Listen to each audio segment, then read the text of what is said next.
Visit Puerto Rico, America's favorite colony, territory. The Caribbean island famous for its tropical beaches, historic icons, breathtaking scenery, but mostly for... Fortunately, however, few know about the real Puerto Rico, a territory of the United States since 1898, when we seized it from the Spanish, who in turn stole it from the Taínos, which makes Puerto Ricans U.S. citizens, well, second-class citizens, because despite fighting in every one of our wars, they still can't vote for president and have no representation in Congress. In other words, U.S. citizens who have all say in the laws the U.S. government makes for them. And to bring you the ultimate colonial experience, we've made a few over the years, like the gag law, which banned their flag and brutally suppressed independence movements, bombing the crap out of Vieques for 60 years, conducting birth control experiments on Puerto Rican women, and of course, the Jones Act, which enforced a U.S. corporate monopoly that crippled local industry and, along with other crap, created tons of debt which Wall Street vulture funds bought up like blood-sucking chupacabras. And when Puerto Ricans could no longer pay back that debt, we made a new law. No, not to ease poverty and unemployment, but to impose austerity measures, cutting pensions and the minimum wage, gutting university funding, closing down schools and hospitals. Today, many Puerto Ricans are fleeing the island from this unholy show we created, which of course gives rich gringos the chance to move in and buy up tropical beaches at a discount. Don't miss our special neo-colonial tax holiday package. And you too can be a pirate of the Caribbean, sipping pina colada with chupacabras, while Puerto Ricans get kicked out of their homes. Visit Puerto Rico, the island you never even knew we were colonizing the out of. Authorized by the Department for the War and Territories. Also responsible for bull in American Samoa, U.S. Virgin Islands, Northern Marianas, and Guam.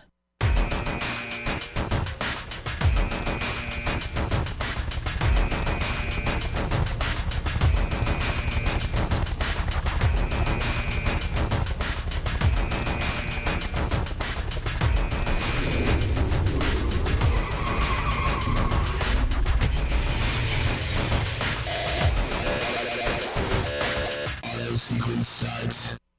10, 9, 8, 7, 6, 5, 4, 3, 2, 1. Okay. All right, enough of that.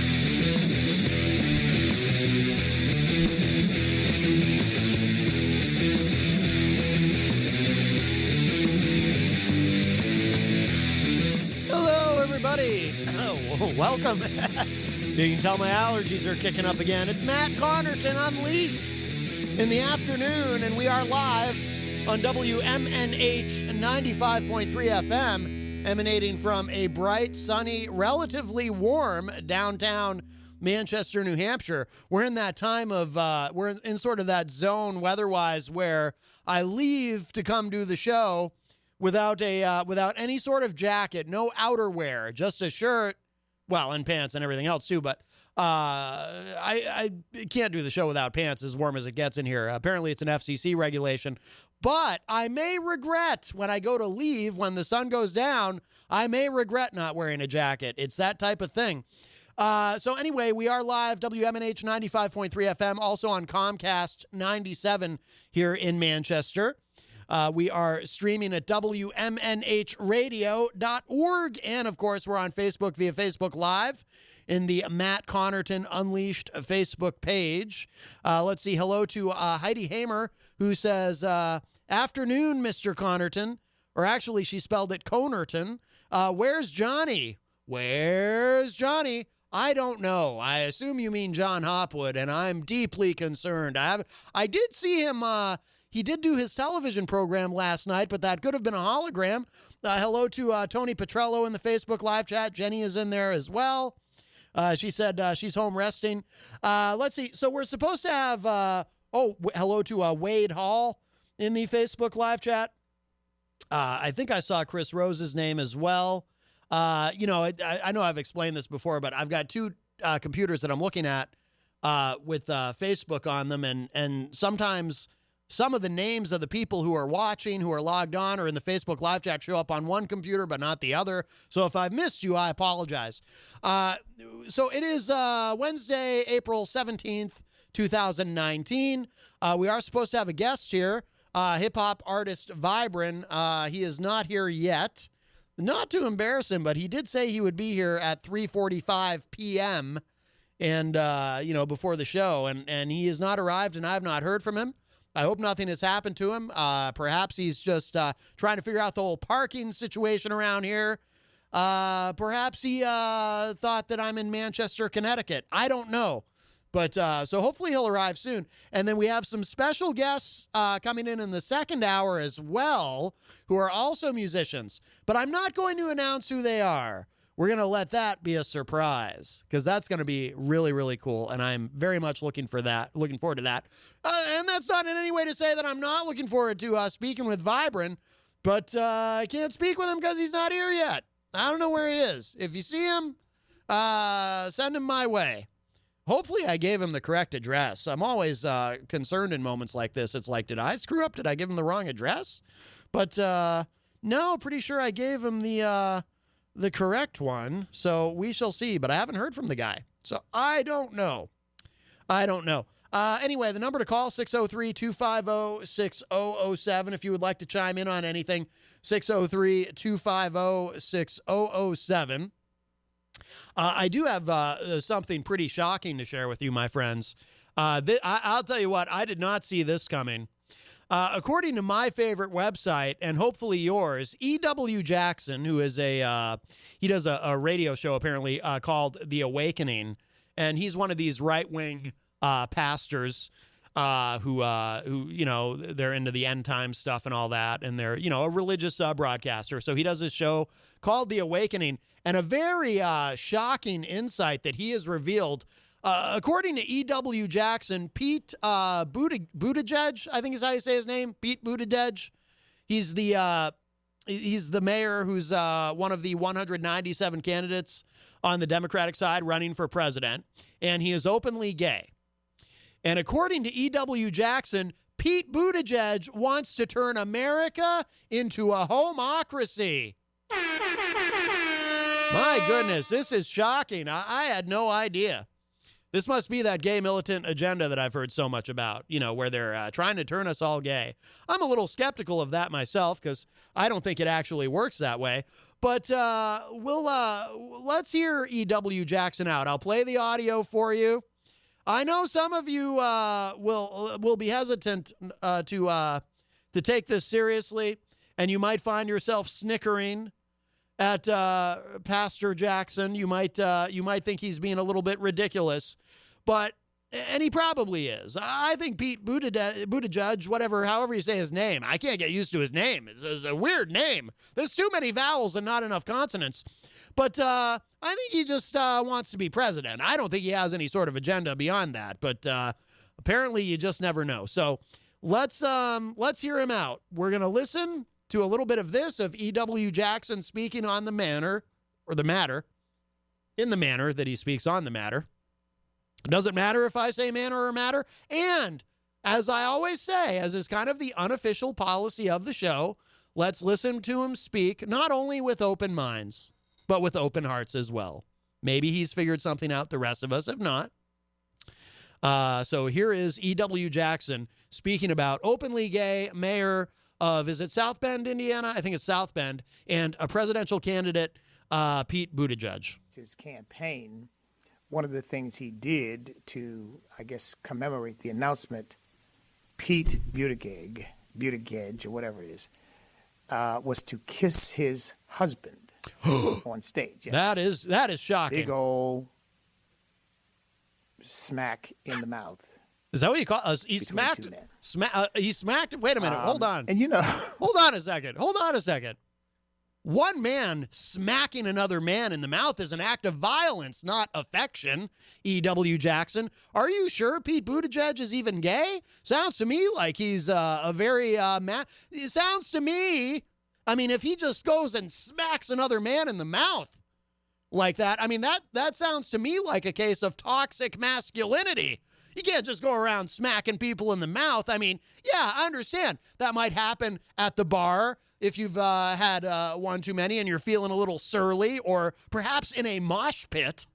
But, after making an announcement of your candidacy, if you're just smacking people in the mouth, I mean, that's, I don't think that's, I don't take that quite the way you do, Reverend Jackson or Pastor Jackson or whatever it is we're supposed to call you, Father Jackson. I don't know. If we get a call today from Father Bruno Sarducci, I can ask him how exactly I should address E.W. Jackson. Anyway, so here's more. Actually, I'm going to back that up a little bit because I interrupted. I just had stage, yes. Big old smack in the mouth. A smack in the mouth. Between two men. Mm. I just have to say this, and I'm going to say this to release all the people out there who think it but can't say it. Oh, boy. Okay? By the way, okay. Now, is it fair to assume, and I didn't pre-listen to this because I like to give you my unvarnished, reaction to this. So I don't pre-listen to these clips. I know if it's somebody like E.W. Jackson, there's not going to be any profanity in it, so I know it's okay to just play it. Typically, when somebody says something like what he says, like what did he just say? I'm going to say this and kind of release this, on behalf of all the people who would like to say it but can't. He's probably about to say something somewhat bigoted, right? Isn't that usually, it's kind of like when somebody says, hey, I'm not racist or anything, but, and then they say something racist. That's kind of what he's doing here. Let's see. All the people out there who think it, but they're afraid to say it because, of course, you get vilified for saying this. Uh-huh. And of course, this is the kind of thing, say, I have no plans whatsoever to run for public office.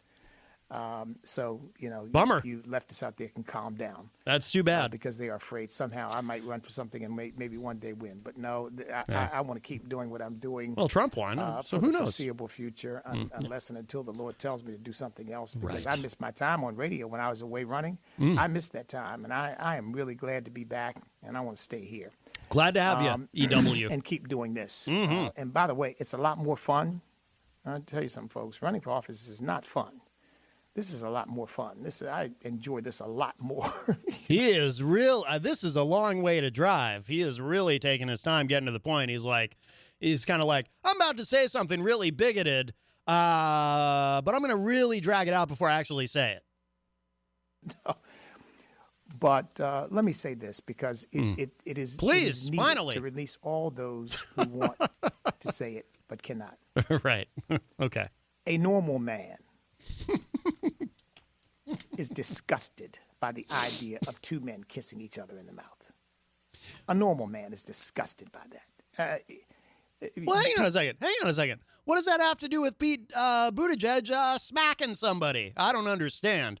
I mean, hey, I think The Sopranos is the greatest show in the history of television. That's my personal opinion. But when Tony Soprano gave somebody a good smack in the face, I didn't think about two men kissing. What's with this guy, E.W. Jackson? He's confused. People can try to be politically correct all they want, but a normal man is disgusted by it because it is not.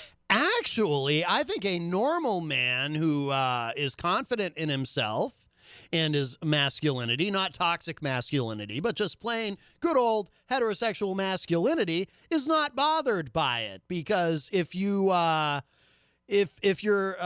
confident and secure in your own sexuality, why would you be so terribly threatened by the sexuality of others? Unless a normal man, in your viewpoint, is someone who is extremely insecure and freaked out by gay people, which the kind of folks E.W. Jackson associates with probably do fit that description. Not what God made us for. It is not the way we are wired. It is not what we are made for. Men are made for women, and women are made for men, and the two complement each other. Is that a Barry White song? Women are made for men are made for women, or something. Is that Barry White? I'll have to look that up. Two men were not made to be sexually involved with each other. Two women were not made to be sexually involved with each other. Well, I know a lot of heterosexual men who would definitely disagree with you on that. Well, never mind. And so they do this publicly because they want to wear down the sense of disgust that people feel. They want to erode it. In fact, that was one of the big strategies that they came up with. After their big riot in New York at some nightclub where the police came to try to shut things down or because there were complaints and whatnot, and they had a great big riot and fought the police and rebelled and all that. And one of the strategies... I have no idea what he's talking about, by the way. I don't know if any of you know what he's talking about. I don't feel like looking it up, but I have no idea what he's this thing he's describing with the nightclub in New York. Did I miss something? There was a big riot? They came up with coming out of that was that you have to wear down the sensibility of people by constantly throwing homosexuality in their faces. just keep it before them, so that they just basically just give up. Look, man, I don't know. I've never particularly felt like anything's being thrown in my face. I don't think that accepting people for who they are, accepting that not everyone in the world is exactly like me, accepting that everyone's different, everyone kind of has their own thing. Some people like cake, some people like ice cream, some people like both, whatever it is. I don't feel like accepting that and being fine with it and not being freaked out and not being so horribly insecure in who I am that I'm upset by who other people are if who other people are is different from who I am. I don't feel like that's the same thing as having anything thrown in my face. I don't think that believing that everyone should have the same rights and be treated with the same respect, etc., etc., I don't feel like that's the same thing as having something thrown in my face. I don't feel like people like this guy, by the way, get particularly riled up when they see something like a gay pride parade and they go, oh, look, they're throwing it in our faces. No, they're not. They're having a parade. You don't have to go. And by the way, if you don't go, you're not getting anything thrown in your face because you don't have to participate and no one's forcing you to. Right? Guess what? I'm not going either. Because, that's not my thing. But if that's what they want to do, great. What do I care? I'm fine with it. I don't like parades in general. Even when I was a kid, I find parades painfully boring. Actually, a gay pride parade would probably be a lot more interesting than a typical parade with like a float of a Walt Disney character or something that I just personally don't give a crap about. A gay pride parade might actually be more interesting. I suppose if I were going to go to a parade, that's the kind of parade I would go to just to see it. It looks like they're having fun. It's not my deal, but I don't feel like because it exists, it's somehow being thrown in my face. People like him, they act like because something exists that they don't like, it's being thrown in their face. Or because something exists that they don't approve of existing, it's being thrown in their face. And if they're not actively condemning it, then it's being thrown in their face. Oh, and people are being indoctrinated into it. That's another thing people who think like this tend to think, right? Because, that's what all the gay people want to do is somehow turn us all gay and indoctrinate even though it doesn't work that way. Right? Let's see. Fred Bonig. Oh, Fred from the Daily Ripple joins us in the Facebook live chat. He says, you mean throwing religious ideology in your face isn't throwing something in your face? No, actually, I also, just as I don't feel, as a straight person, I don't feel threatened by gay people. As someone who's agnostic, I don't feel threatened by someone who's religious. I don't care. You do you. What would that be? Unisexual? How would that? I'm kidding. I don't know if anyway, that was a very bad, I don't know why I even went for that joke. That was really bad. Anyway, and I don't mean bad as in naughty. I just mean bad as in lame. I wish I could. I might edit that out of I'm kidding. I'm not going to edit it out of the podcast. But anyway, let's Fred also posted in the Facebook live chat a link to this thing that the Wikipedia page for what this guy, this E.W. Jackson, I'm sorry, the pastor E.W. Jackson is talking about, the Stonewall riots. Just to get an idea quick, I'm not going to read the whole article, obviously, but it says the Stonewall riots were a series of spontaneous violent demonstrations by members of the LGBT community against a police raid that took place in the early morning hours of June 28, 1969, at the Stonewall Inn in the Greenwich Village neighborhood of Manhattan, New York City. They are widely considered to constitute the most important event leading to the gay liberation movement and the modern fight for LGBT rights in the United States. Well, it's interesting that E.W. Jackson had to go all the way back to 1969 to find an example of how gay people are so threatening. Maybe it's because, as it says here in this Wikipedia article, that this is considered the most important event leading to the gay liberation movement. So according to E.W. Jackson's ideology, this was the beginning. This was the beginning of gay people wanting to be treated like human beings worthy of the rights of normal people. That's probably why he went to that. I'm saying, well, yeah, it is what it is. I don't even want to see that. I really don't. I mean, it's disgusting. Don't look at it, dude. And all Solve the men your in problem. America, all the normal men in America. Seriously, don't look at, who's forcing you to see that if you're so upset by it? Who's forcing you? Are you hanging out at Pete Buttigieg rallies? Are you going to tell me that you were a big fan of Pete Buttigieg or Buttigieg? I've heard his name said 10 different ways. Are you telling me that you're a big fan of his? And that you were supporting him and you were going to his rallies, but then this freaked you out, and that's why you keep having to have this thrown in your face? Like you don't have to look. You don't have to see it if you don't want to see it. See, he's being dishonest when he says that. When he says, I don't want to see it, it upsets me to see it. I mean, he's being disingenuous is what I should say. I mean, he's telling the truth. He doesn't want to see it. I have no doubt that he's legitimately freaked out. But he's being disingenuous because he knows damn well you don't have to see it if you don't want to see it. I mean, you kind of have to go out of your way to see that, right? It's not like I parked the vehicle and then came up here to the radio station to do the show today, and as I was walking down Elm Street, I saw a whole bunch of dudes making out. Believe it or not, I'm pretty sure I've gone years, perhaps decades of my life without even seeing that at all. For real.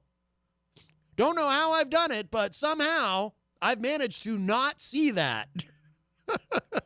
Right? And somehow I managed to know it exists without feeling threatened by it. Imagine that. Anyway. No, it's true. They know it's true. But see, you just can't say that anymore because, oh my goodness, that's bigoted. That's hateful. It's just the truth. No, you can say it. Actually, you have a First Amendment right to say it. But, your First Amendment doesn't guarantee you the right to not face consequences for the bigoted things you say if other people find them to be bigoted. Sorry, but you can say whatever you want, dude. Just know that not everyone's going to agree with you. See, again, it's disingenuous what he's saying. Because what he's really saying is, I can say this, but not everyone agrees with me. Not everyone's a homophobe. Not everyone's freaked out by the idea that there's gay people in the world. It's not that you can't say it. You can. But those of us who are not bigots aren't going to go along with what you're saying in the year 2019. That's what you're really upset about. It's just the truth. You know what? When God calls it an abomination, you know what an abomination means? It means something particularly detestable, and it implies that it causes you to become nauseated. Guess what? By the way, there are actual abominations going on in the world, and this ain't one of them. War is an abomination. Famine is an abomination. Should I keep going? People not having access to health care. People in the United States of America, the most prosperous, most successful, most innovative, wealthiest country in the history of the world, not having access to adequate or better than adequate health care. That's an abomination. People being executed by our government. And then we find out later, oops, turned out they might not have actually committed that murder. That's an abomination. You don't have to look very far to find actual abominations. So it's so interesting and weird to me that people like him, when they look around and they look for things to get upset and freaked out about, this is what they always go to, and this is what they hyper-focus on. They're not upset about war. They're not upset about famine. They're not upset about people not getting health care. They're not upset about homelessness. Any number of other things, right? None of that makes it on their radar most of the time. But this is the big thing that they have to fight against. This is what they're worried about. It's so fascinating. And there are theories about why that is. People who are especially homophobic, what it is that makes them feel that way. But we'll leave that alone. I don't want to, cast aspersions on a guy who would probably be really freaked out to hear anyone even suggesting anything. But Fred sent me a song, by the way, which I will definitely play. I just love the title, and it's Grant Peebles, which is great.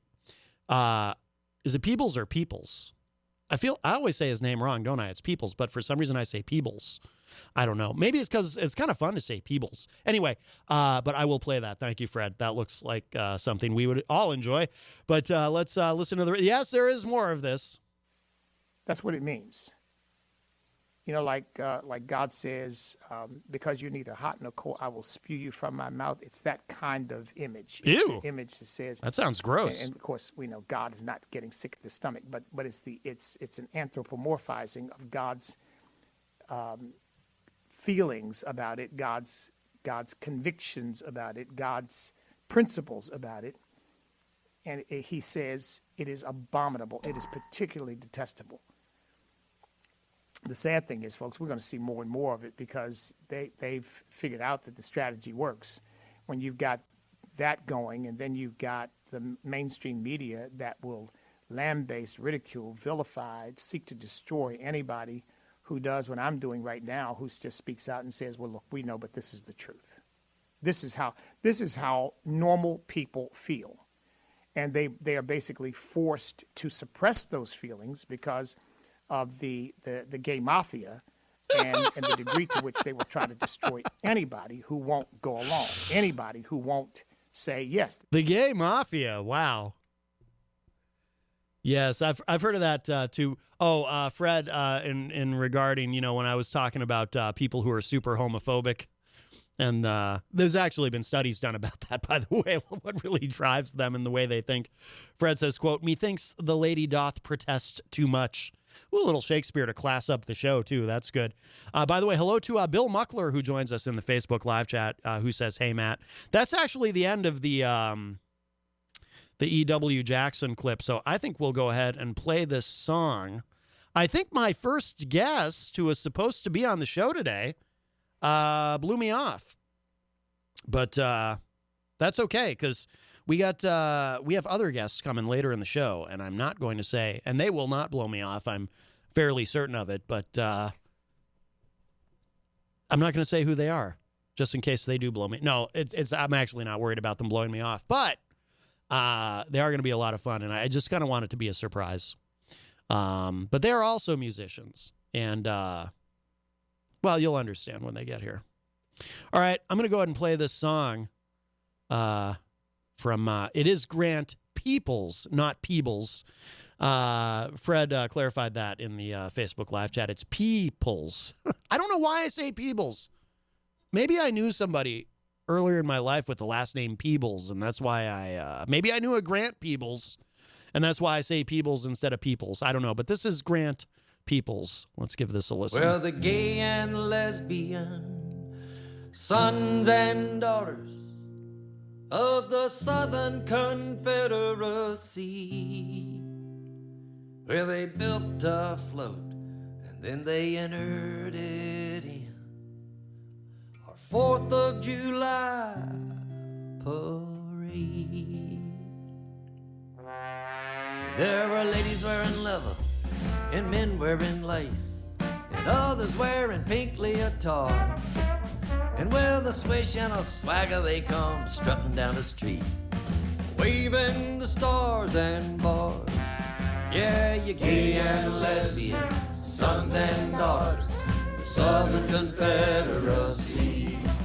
Well, they built a float and entered it in our 4th of July parade. There was a fellow with a flute and a tutu playing Dixie with a skinny drummer boy, and his big butchy gal, she was the majorette, directing with an obscene toy. Yeah, you gay and lesbian sons and daughters, the Southern Confederacy. Well, they built a float and entered it in 4th of July parade.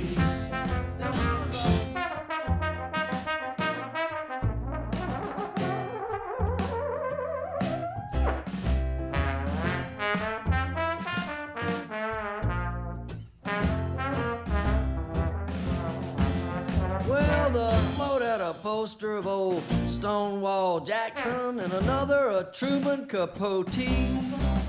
And there was Billie Jean King and old Elton John, but the biggest was a Robert E. Lee. Yeah, you gay and lesbian sons and daughters, the Southern Confederacy. Well, they built a float and entered it in the 4th of July parade. We've got 2 homosexuals down here who are trying to get away with murder. They've got 2 floats and they've got a bunch of tassels attached to their body, their person, their whole person. It's like they're rolled around in glitter and it's unacceptable. It's the 4th of July. It's not some sort of freak show. Was it a finger in the eye of old Uncle Sam to wave the rebel flag on Independence Day? Or just a poke in her ribs of that long lost cause for these queers to carry on this way? Yeah, you gay and lesbian sons and daughters, the Southern Confederacy. Well, they built a float and entered it in the 4th of July parade. Yeah, they built a float and entered it in the 4th of July parade.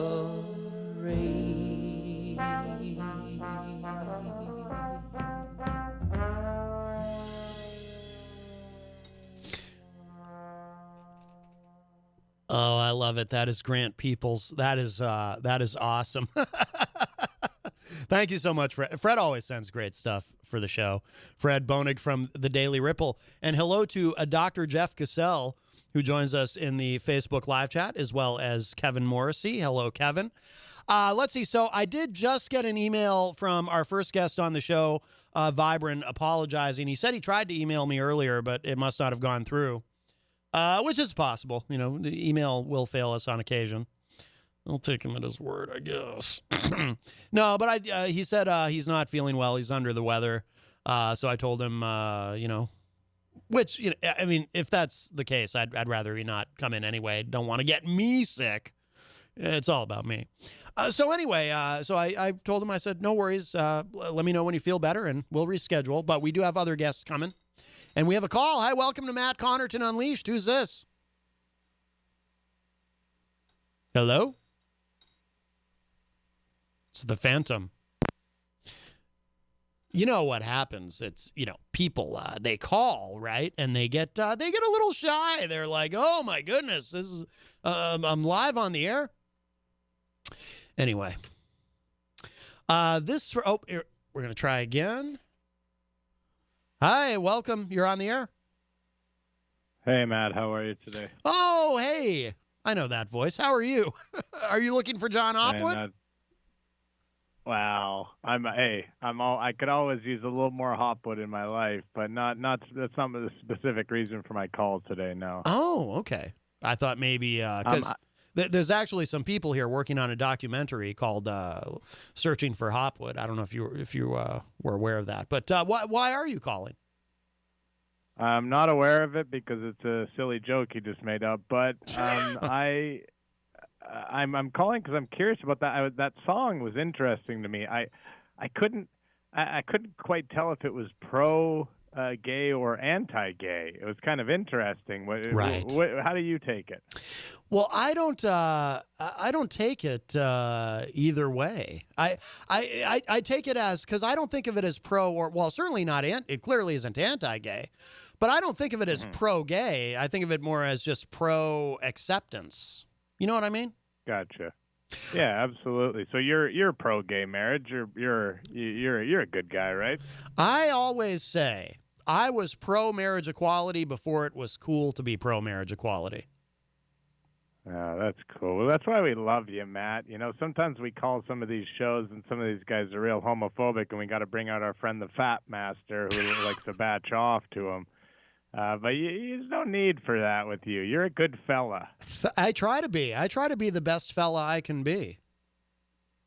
Anyways, you read about that story about there was, I guess, a prostitution ring, and they were saying that there was a bunch of bad press for this brothel, and they said none of the Johns are going to come back. And I was thinking, well, I'd like one John to come back to the damn show, and that's John Hopwood. I know. I miss him. And he brings, you know what I enjoy about him, and I don't know if you've noticed this about him, is that it's almost impossible to have any kind of linear conversation with him. And I find that exciting.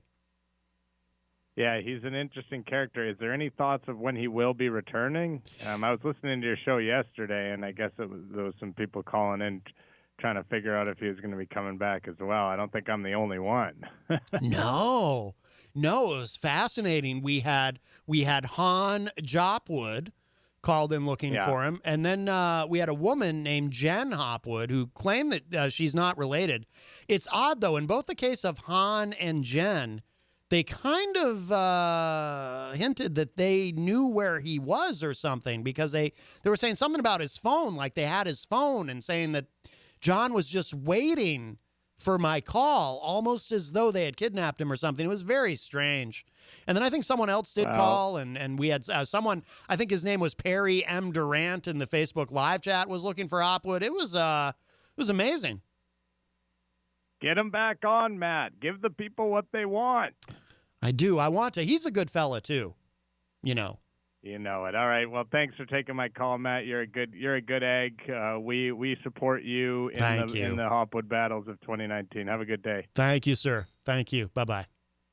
Very nice. Yes. I mean, I'm worried. And John Hopwood, like I said earlier, he did do his television show last night, but I didn't hear from him at all. So it could have been a hologram. Like, like years ago at Coachella, when for the first time they did I think they had a Tupac or a Biggie, or maybe it was both of them. They had holograms performing. Very exciting. There's a lot of questions about whether that's even really okay to do that. It seems a little weird. I guess now there's a Ronnie James. I'm not kidding about this, by the way. 100% serious. I guess there's a Ronnie James Dio hologram that you can go and see perform. I'd like to, Last in Line is a great song. I would love to hear, or Rainbow in the Dark. I would enjoy hearing those performed by a Ronnie James Dio hologram if I can't hear the real Ronnie James Dio. And I can't hear the real Ronnie James Dio, and neither can you, because he's dead. So short of being able to reanimate him somehow, maybe the hologram is the next best thing. Let's see. Peru's ex-president Garcia dies after shooting himself to avoid arrest. Wow. That never happens in the United States. We never, I don't think we've had, have we ever had a former president of the United States take his own life? I don't think we have, but apparently in Peru, things are a little different. This is from Reuters. I don't know what drew me to this story other than I don't know. Maybe I'm just feeling a little dark today.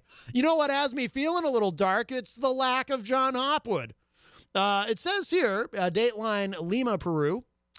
That sounds like the name of a person. I mean Lima, as in Lima in Peru, not Lima, Peru. Doesn't that sound like, did you see that new Lima, Peru movie? Or Lima, Peru, she's making a big comeback. She's got a new TV series. It says here, Peru's former president, Alan Garcia, died in a hospital in Lima on Wednesday, hours after shooting himself in the head to avoid arrest in connection with a bribery probe, authorities said on Wednesday. Garcia, who had 6 adult children, was 69 years old. A skilled orator, elected president twice, first as a firebrand leftist and then as a champion of foreign investment and free trade, Garcia had been dogged by allegations of corruption in recent years that he had repeatedly denied. Garcia was one of 9 people a judge had ordered to be arrested on Wednesday for alleged involvement in bribes distributed by Odebrecht, a Brazilian construction company that triggered Latin America's biggest graft scandal when it admitted in 2016 that it had paid kickbacks to politicians across the region to secure lucrative contracts. By the way, as I'm reading this, I'm suddenly struck by a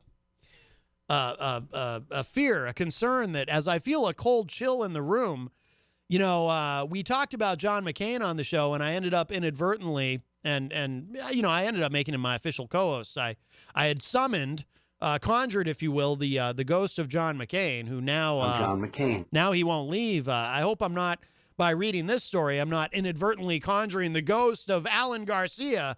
How awful would that be? Because he'd probably be, he wouldn't be speaking English, presumably, and I wouldn't be able to understand him. My goodness.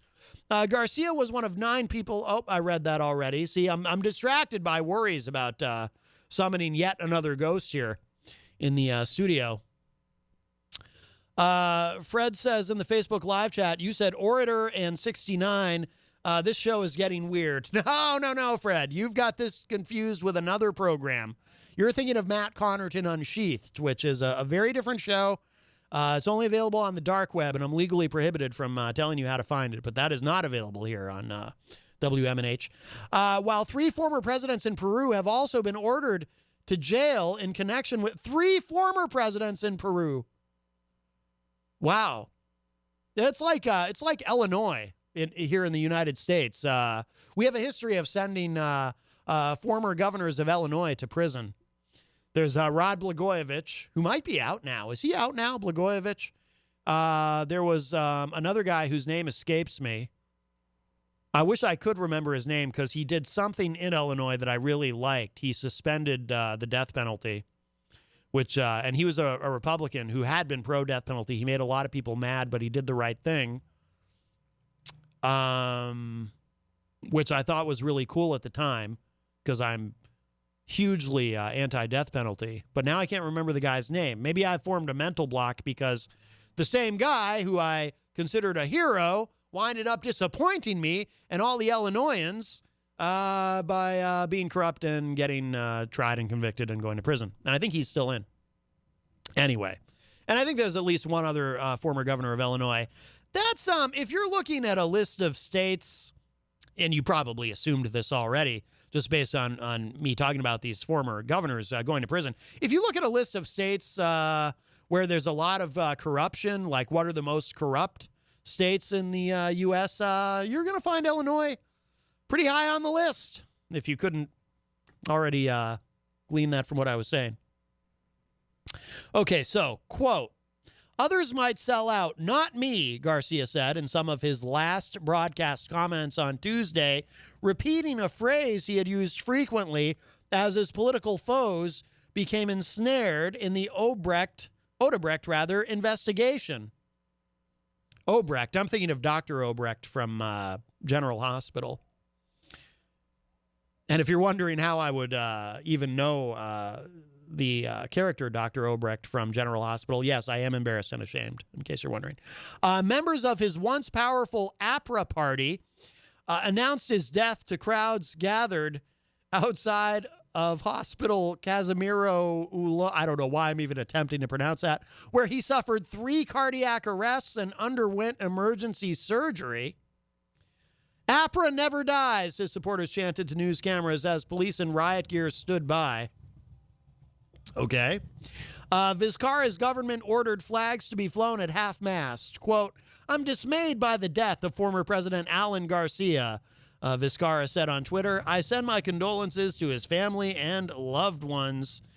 Garcia's death shocked the Indian country that had watched him become one of the world's youngest presidents when elected at 36. Wow, in 1985. A term that was marked by a severe economic crisis and the rise of leftist rebel groups. He was elected to another 5-year term in 2006 after remaking himself as a free market proponent.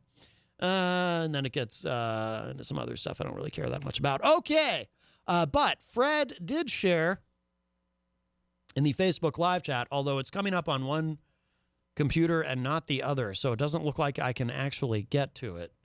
But it's from Wikipedia. List of heads of state and government who committed suicide.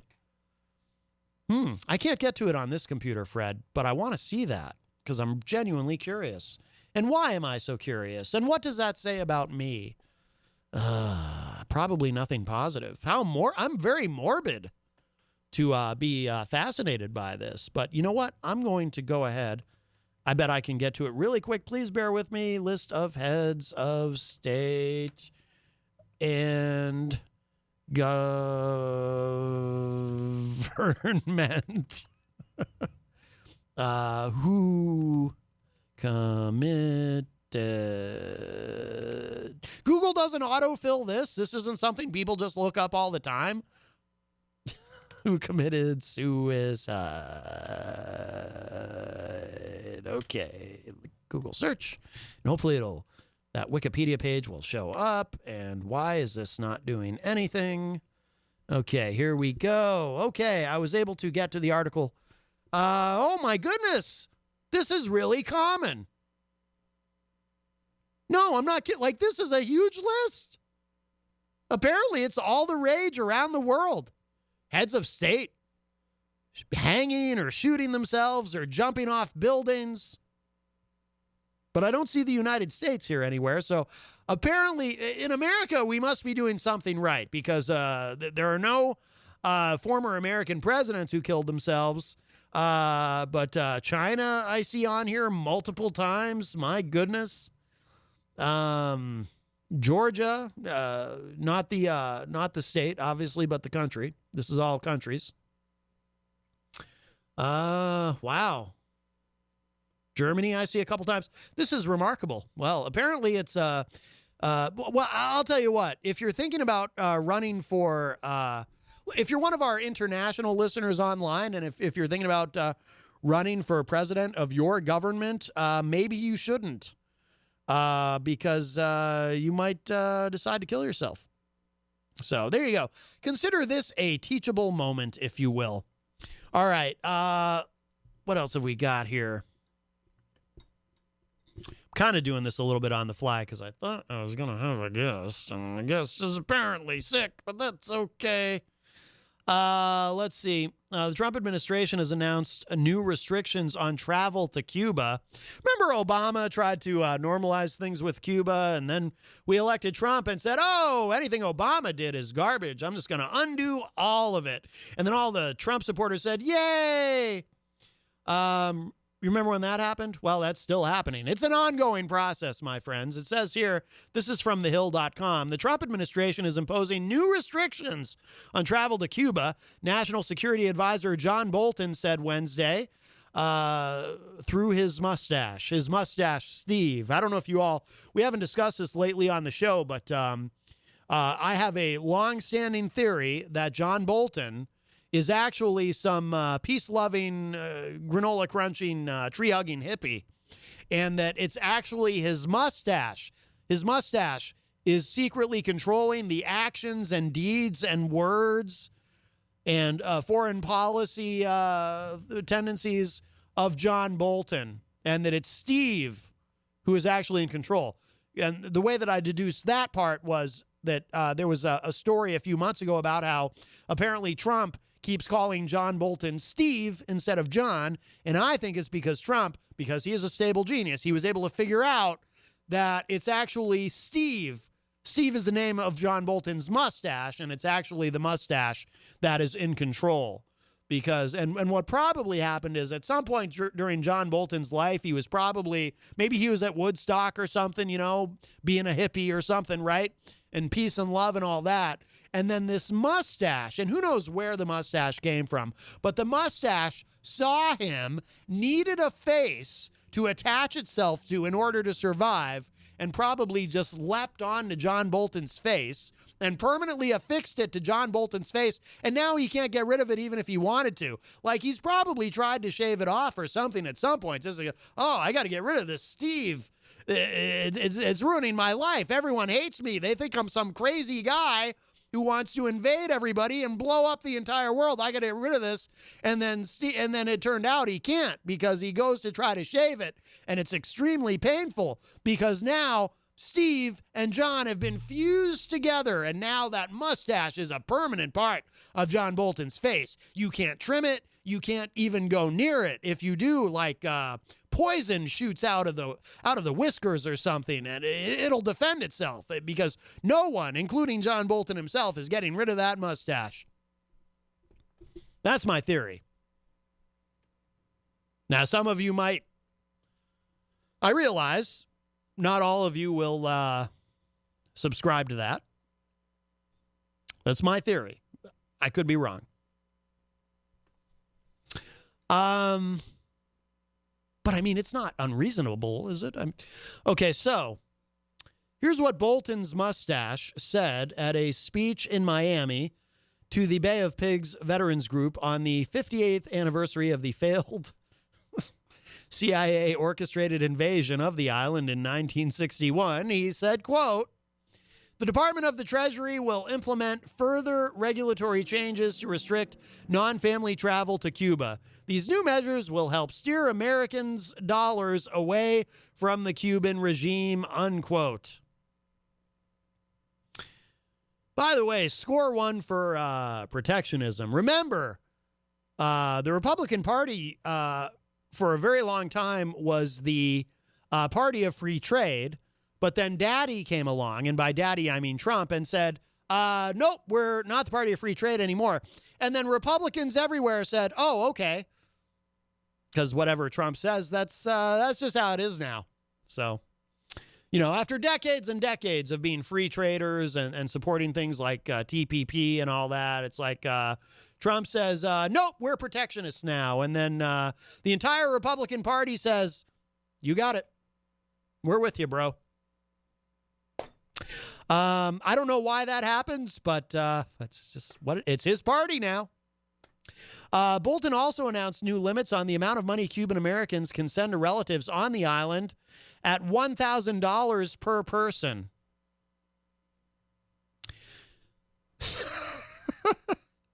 So just so we're all understanding this, the federal government, the libertarian lurking within me is particularly troubled by this. The federal government has decided to limit the amount of money, of your own money. You can't send more than $1,000 to Cuba if you want to. The reason that is particularly striking to me is because, hello to Christian Cunard, who joins us in the Facebook live chat. Jenny and I were having a conversation earlier about how mystifying it is that so many libertarians are pro-Trump. A lot of libertarians, I've noticed, really love Trump. And this is such an anti-libertarian thing, you know, like the federal government telling you can't send more than X amount of money to whoever you damn well please. That's very unlibertarian, wouldn't you say? But, I mean, I know why, though. It's because a lot of libertarians register as Republicans. And, you know, if you're going to be a part of the Republicans, whatever Daddy says or whatever Steve the mustache decides. That's just how it is now, and we don't question Daddy. We just go along with whatever. Let's see. The new restrictions come after Secretary of State Mike Pompeo said earlier in the day that the administration will allow U.S. citizens to sue foreign businesses using property seized during the 1959 Cuban Revolution, escalating pressure against the communist island nation. I don't have any particular opinion about that part because I don't feel like I know enough about that. The U.S. government has already certified nearly 6,000 claims valued at more than $8 billion in total, including actual value and interest. Taken together, these changes add up to a significant rollback of former President Obama's normalization of relations with Cuba, which Bolton criticized, or Bolton's mustache. Bolton said on Wednesday that the socialist governments of Nicolas Maduro in Venezuela, Miguel Diaz-Canel in Cuba, and Daniel Ortega in Nicaragua are beginning to crumble. The walls are closing in, Bolton said of U.S. pressure against Maduro. There is no turning back. The people will prevail, and when they do, we know that Cuba will be next. And soon after, we pray, the third member of the Troika, Nicaragua, will also at last be free, unquote. God, just a bunch of mind-bending neocon garbage. It just spews from him so freely. What a bunch of nonsense. Who even talks about Nicaragua anymore, right? That was oh, God. Yes, and they're all let's just cut right to the chase and just invade them all and Christianize them. And, God, just a bunch of... Anyway, and then to finish this off, it says, the U.S. has recognized National Assembly leader Juan, I'm never sure how to say this, Guaido. I've heard it pronounced a few different ways. Guaido, as Venezuela's interim president and tightened sanctions on the country over the past few months. Oh, just great. Let's see. It is, wow, it's the top of the hour already. Well, for having a guest who didn't show up, the show's going by actually pretty quick. Let's take a quick break. And wouldn't it be funny if the other guests, who I'm sure aren't going to not show, end up not showing as well? No, they'll be here, I'm pretty sure. But wouldn't it be funny if they're not? And by funny, I mean not really funny at all. Sometimes people say that. They don't, wouldn't it be funny if, and it's actually something that they're hoping doesn't happen. But, yeah, so let's take a quick break, and we will be back with more. And why do people, here's something else I've never understood. Why do people call my cell phone during the show? Like, obviously I'm not going to answer it. It's during my show. Oh, boy. All right. I know what to play. I know what I'm going to play. I'm going to play this. Okay, so let's take a break, and we will be back. You're listening to Matt Connarton Unleashed in the afternoon. We are live on this beautiful day. It's just gorgeous out here in Manchester, New Hampshire. And, of course, streaming at WMNHradio.org and on Facebook on the Matt Connarton Unleashed Facebook page, etc., etc. Oh, don't forget, by the way, we have a YouTube page now specifically for WMNH 95.3 and the various programs here. So please subscribe to that. I heard Peter White on the morning show give me great credit. He said that I had been working 24/7 on that YouTube page. Well, I do work hard. I don't know that I work 24/7, but anyway, we'll be back. Don't go anywhere. Hello, I am from the British government with a fabulous announcement. No, I'm sorry, we still haven't sorted out this bleeding show, but we have finally managed to arrest our most wanted criminal. No, the other one, WikiLeaks founder Julian Assange. Once we're done, we'll extradite his skippy ass off to Virginia to face a grand jury, because we're America's...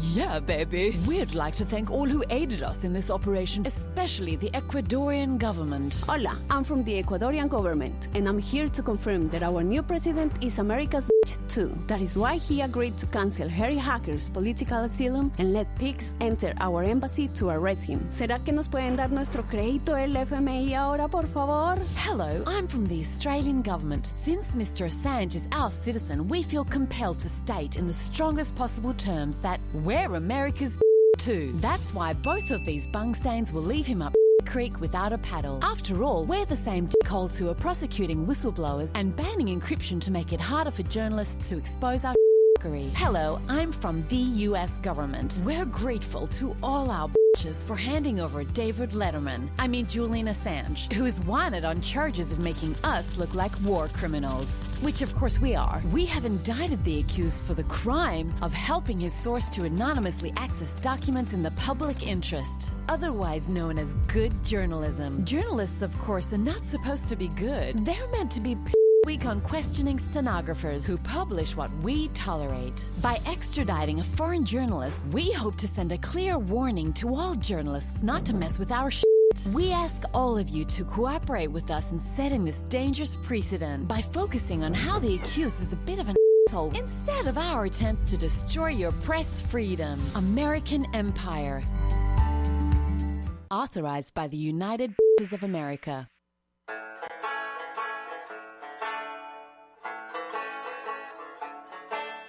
Why are there so many words behind rainbows? And what's on the other side?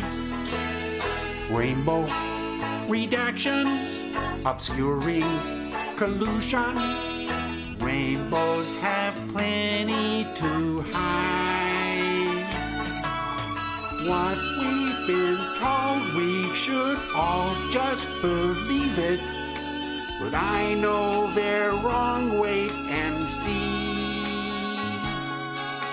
Someday unhide it, the rainbow reduction.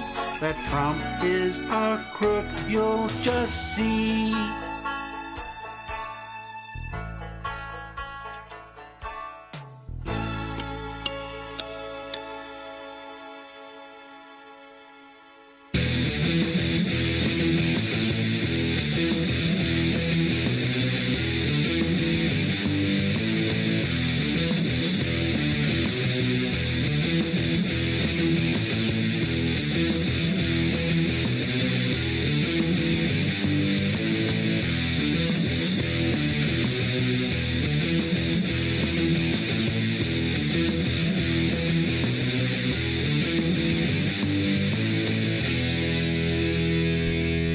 Welcome, everybody. It's hour number 2. Matt Connarton, Unleashed in the afternoon. We're live on WMNH 95.3 FM in downtown Manchester. 603-250-6007 is the number to call. 603-250-6007. And this is from Reason.com. Tomorrow, the big day. America gets ready for Mueller. The special counsel's report on 2 years of investigating Trump and Russian ties drops on Thursday. Very, very exciting, although I'm trying not to get too excited for this because these things often are anticlimactic. It says, by this point tomorrow, America's focus will be on the contents of the report by special counsel Robert Mueller documenting the extent of Russian meddling in the 2016 presidential election and what role, if any, was played by people in President Donald Trump's orbit or campaign. The Department of Justice said that the nearly 400-page redacted report will be provided to both Congress and the public on Thursday.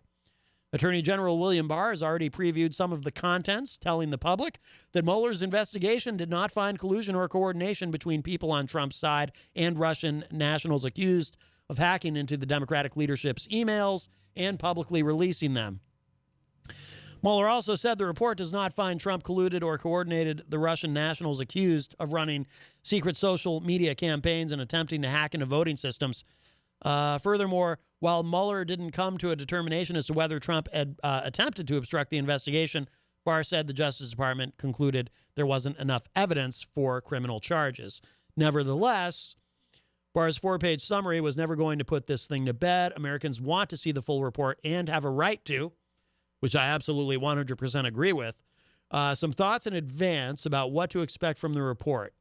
Remember, this is supposed to be about Russian meddling, not just Trump. It's easy to forget that Mueller's focus was, in part, to determine the extent that Russians attempted to interfere with the 2016 presidential election. It was not solely about whether Trump or Paul Manafort or Michael Flynn or anybody else requested or had Russia's help in affecting the outcome. Expect a significant portion of the report to focus on what the Russians were doing independently of the relationship to Trump's campaign. It's also important to remember that as a result of Mueller's investigation, 13 Russian nationals were charged with various counts of fraud, identity theft, and conspiracy for their efforts to influence the election. Another 12 Russian intelligence officials were charged with the hacking of the Democratic National Committee and Hillary Clinton's presidential campaign. But really, we all want to read the Trump parts. Mueller's orders were to look for any potential links between Trump's staff and the Russian meddling. In that sense, the investigation has been a bust for people who are hoping it would provide the ammunition to get Trump out of office. It's unlikely that the contents of the redacted report are going to differ that much from Barr's summary. There were a number of people in Trump's orbit who were indicted. Well, a number of that is quite a large number, actually. More than, what was it, around 35, I think? I kind of lost count. Actually, we have a call, so let's grab this. Hi, welcome to Matt Connarton Unleashed. Who's this? Ridley. Dave Ridley from the Ridley Report. How are you, sir? Oh, not bad. What's on your mind today? Hey, I guess a Manchester police accountability activist, Carla Garrick, is going to be doing some policing of her own this month. Policing of her own? Has she been deputized? No, and it won't be policing against people. It will be, she'll be policing against trash. She's going to lead another trash pickup on Kelly Street on the 28th. But that, I mean, a trash, what's the word, trash cleaning up the street. Oh, well, very nice. I think that's a worthy cause. Is she, like, why though? Like why is she doing this? Just to because she wants to pick up trash, or is there something else that is she running for something currently, or what's going on? She did run for Senate in the 2018 and I think the 2016 races. Yes. For state Senate. She lost both times. I think it's probably, I don't know, I think it's probably a good idea if you're a police accountability activist that you should be against, crime and in favor of cleaner neighborhoods. They say that, cleaning, I think I've heard that cleaning up trash does reduce crime. Really? Something like that. It was more like, it was maybe a little bit more like, making the neighborhood look better, or cleaning up graffiti reduces crime. But obviously, I can't imagine that there'd really be any difference between graffiti and trash on the ground. So, is it the broken windows theory that if you have, like they say, if you have a neighborhood with broken windows, you're more likely to have people not caring about the neighborhood because they see broken windows, and so nobody cares, and then you have more crime and graffiti and so forth. Right. Yeah. Okay. But I would say the thing to do, if you're interested in this and you're in Manchester, is just find her on Facebook, because it seems like they're doing this every 2 weeks or so. It's Carla Garrick, and it's spelled Gericke.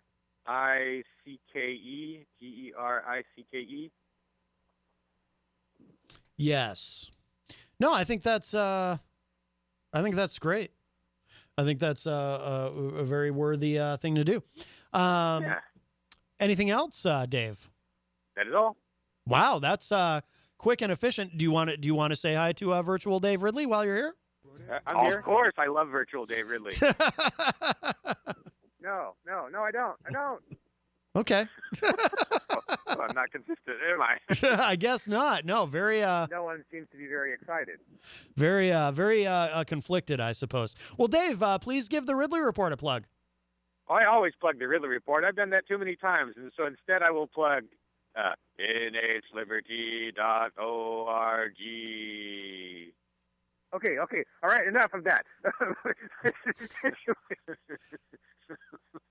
Wow, I guess virtual Dave Ridley really wanted you to plug the Ridley Report. Oh, Okay, whatever.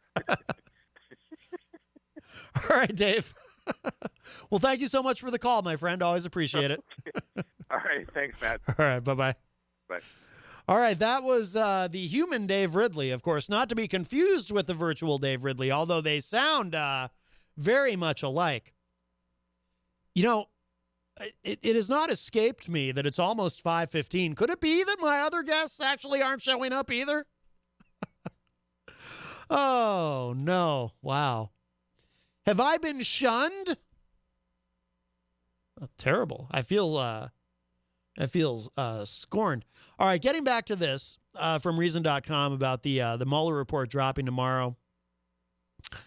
Let's see. I'm going to skip down actually a little bit. So it says, talking about what to expect. Expect a lot of chatter about the obstruction section because Mueller didn't decide whether Trump's attempts to stop the investigation count as obstruction. Legal Eagles and Talking Heads are going to examine the section with a fine-toothed comb for evidence that Barr is inappropriately deferential to Trump. And we have a couple of gentlemen. Our guests are here. Oh, wait, here we got to do this for our. There we go. Little air horn there. Hello, gentlemen. Yeah, have a seat wherever you like. Although that mic does have a processor on it, but that is the news desk. Of course, you're welcome to sit there, but wherever you guys want. I'll get those mics on, and I will let you gentlemen introduce yourselves. Those headphones there for you. Matthew, how are you, buddy? It's good to see you. Yeah, well, it's been a while, yeah. It's been a long time.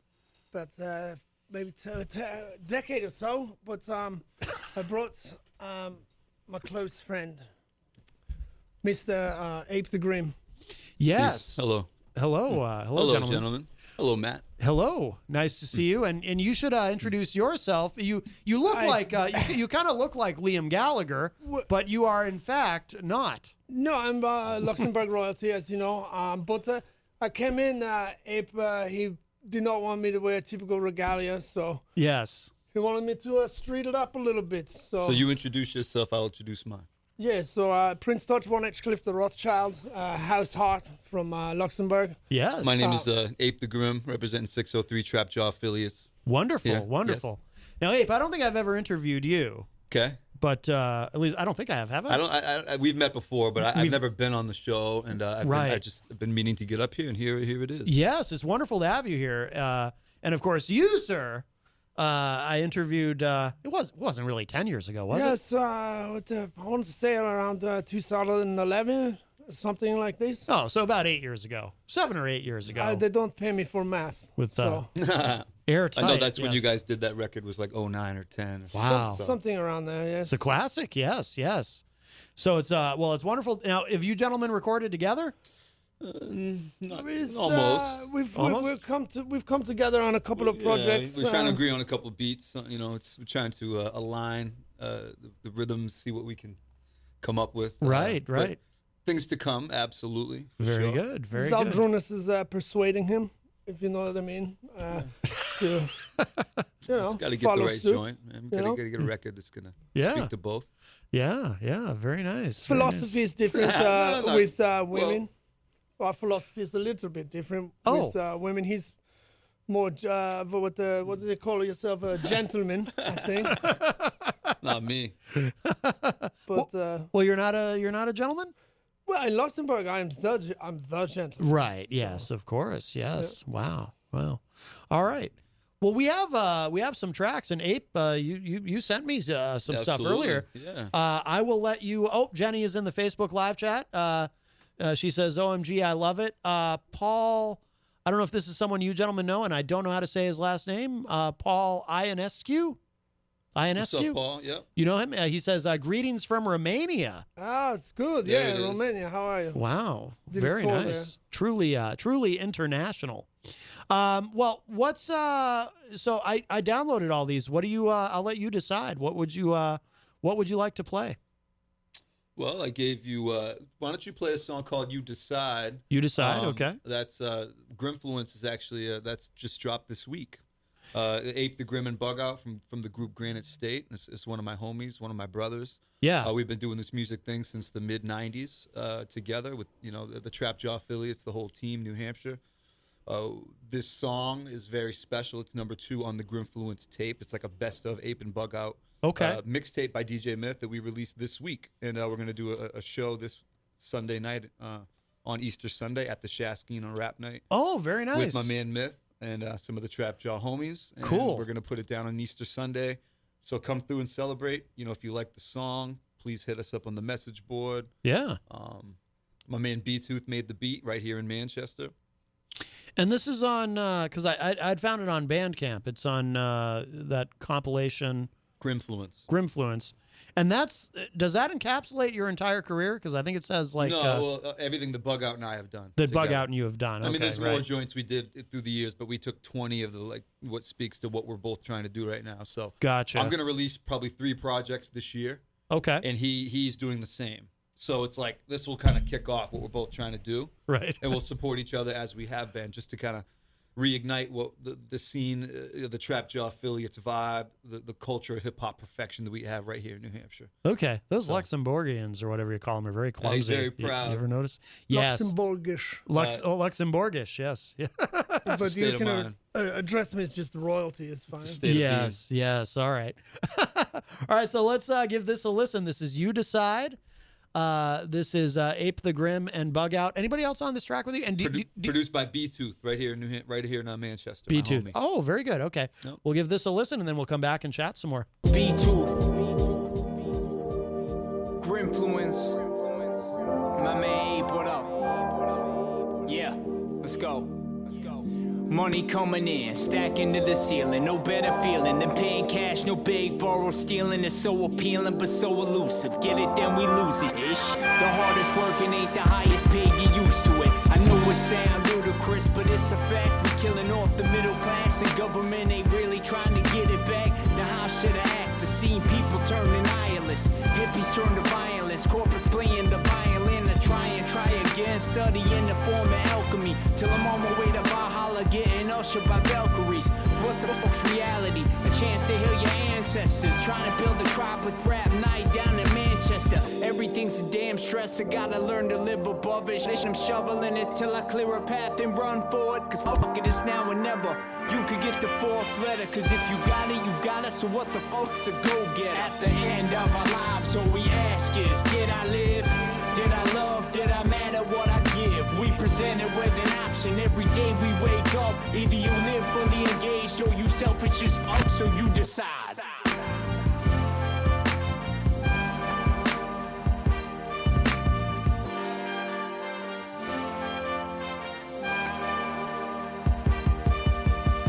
Let's talk about what's going on, not only how I feel about it. Jawa already has my soul, I won't leave here without it. You and every person you know and love are rolled into one. We present our sins as virtues, on purpose then we run. Fantasies to them are factors to us. Be as grown as you are young, as serious as you are fun. The sweetest part of living is an awesome contradiction. Get it, king? That's all I'm in.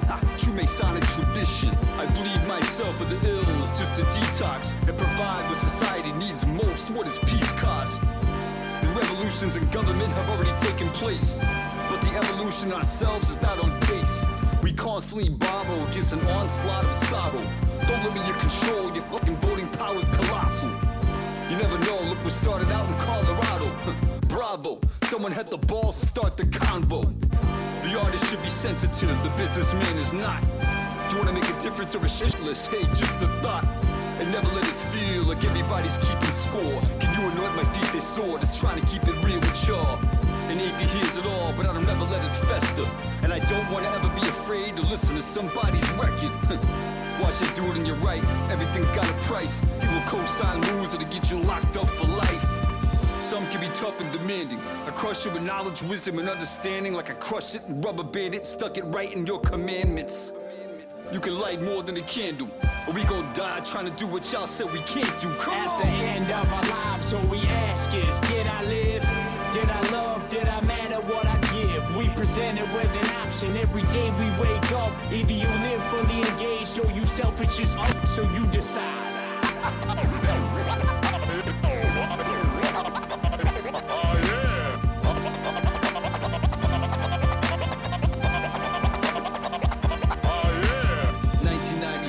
2019, trap job affiliates.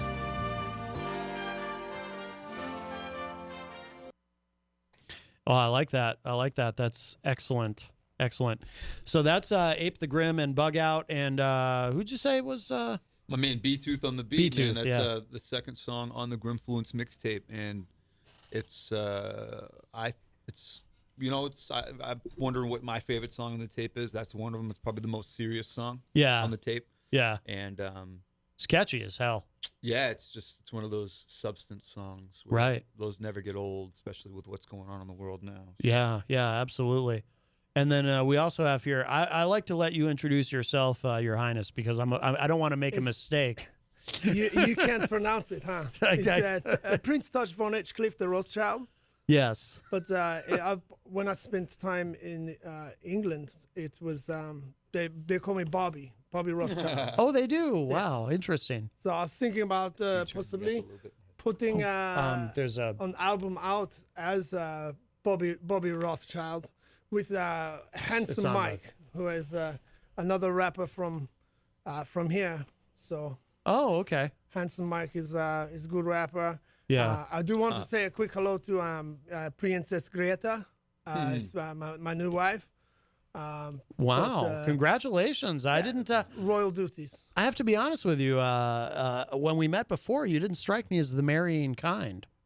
When nice girl from Luxembourg, comes around, sometimes she'll steal your heart. You understand this? Sure. Yeah, no, very good. Hello to my wife, Princess Greta. Yes.